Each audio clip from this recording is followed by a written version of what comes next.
পুৱাৰ ভাগত যদিও বৰষুণ দিছিলে এতিয়া বতৰটো অলপ ভাল কৰিছে কিন্তু বৰষুণ দিলে বুলিয়ে যেন ঘৰত সোমাই থাকিম ইম্পচিবল সৰুকৈ কাম এটা আছিল সেইবাবে ওলাই আহিলোঁ ঘৰতে ভাবি আহিছোঁ যে তিনিআলিত এটা হনুমান মন্দিৰ আছে তাত এবাৰ মূৰ দোৱাই যাম বুলি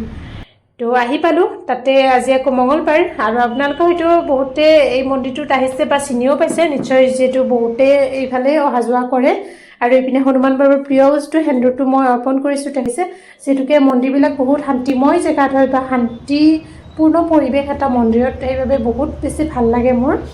আৰু এইটো নহয় যে ভগৱানক আপুনি আপোনাৰ বেয়া টাইমতহে বিচাৰক সেইটো নহয় আচলতে আমি ভাল টাইমতো আমাৰ বহুত বেছি হেপিনেছৰ টাইমতো আমি ভগৱানক থেংকছ দিয়াটো প্ৰয়োজন মই ভাবোঁ আৰু পুৰোহিতজনে মোক ইমান ধুনীয়াকৈ মামা বুলি সম্বোধন কৰি আছে আহিবৰ পৰা বহুত বেছি ভাল লাগে এনেদৰে মাতিলে এনেকুৱা আচলতে এনেকৈ মাতে বাৰু কিছুমান পৰিৱেশত আৰু সেইবাবে ভাল লাগে আৰু সেইটো আপোনালোকে ভাবিব পাৰে যে মন্দিৰটোত মানুহেই নাই কিন্তু মানুহ আহি আছে দুই এজনকৈ যিহেতুকে বেছি দেৰিও হোৱা নাই বাৰু মন্দিৰটো খোলাও মানুহবিলাক আহিব বহুত মানুহ কেতিয়াবা মানে ভিৰ দেখি পাওঁ আজি দুই এজনকৈ আহি আছে আৰু এইপিনে মই প্ৰাৰ্থনা কৰি ধূপ চাকি জ্বলাই ধুনীয়াকৈ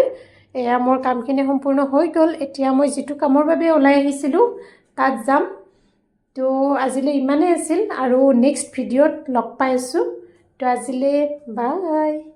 টেক কেয়াৰ